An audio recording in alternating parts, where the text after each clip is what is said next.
নাম, ভাগ্য আর লাভ এটাই প্রকৃতির খেলা। কখন কাকে কি দেবেন শুধুমাত্র তিনিই জানেন। সব কিছু ঈশ্বরের উপর ছেড়ে দিন, তারপর তিনি জানেন এবং তার দাঁড়িপাল্লা জানেন আমরা সবাধীন।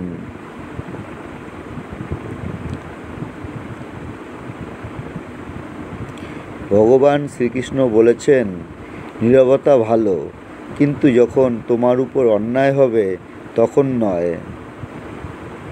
সুখ দুঃখ, ভালো মন্দ, ভাগ্য দুর্ভাগ্য এসবই ঈশ্বরের সৃষ্ট মায়া। এখানে আমরা শুধু একজন শিল্পী, তিনি আমাদের কর্মের উপর ভিত্তি করে আমাদের ভবিষ্যৎ নির্ধারণ করবেন।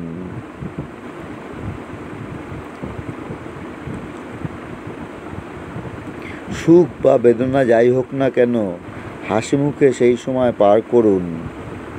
আমি যদি চোখ মেলে কাঁদি, সে নিজেই একদিন আমাকে দর্শন দেবে। আগামীকালের জন্য চিন্তা করবেন না।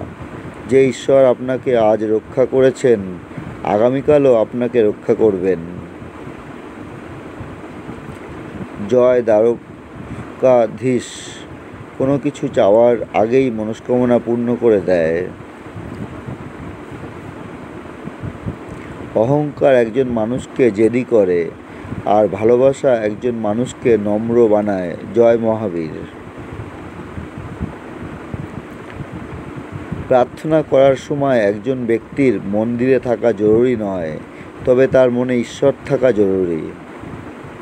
আমরা কখনোই বন্ধুত্বে প্রতারণা করব না, বন্ধুত্বের সম্পর্ক বজায় রাখব যা শ্রীকৃষ্ণের কাছ থেকে শিখেছি।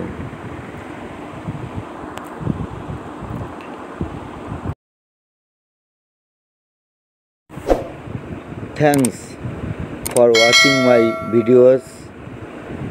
লাইক, শেয়ার এবং কমেন্ট করে এই চ্যানেলের পাশে থাকবেন, এটাই আশা করি।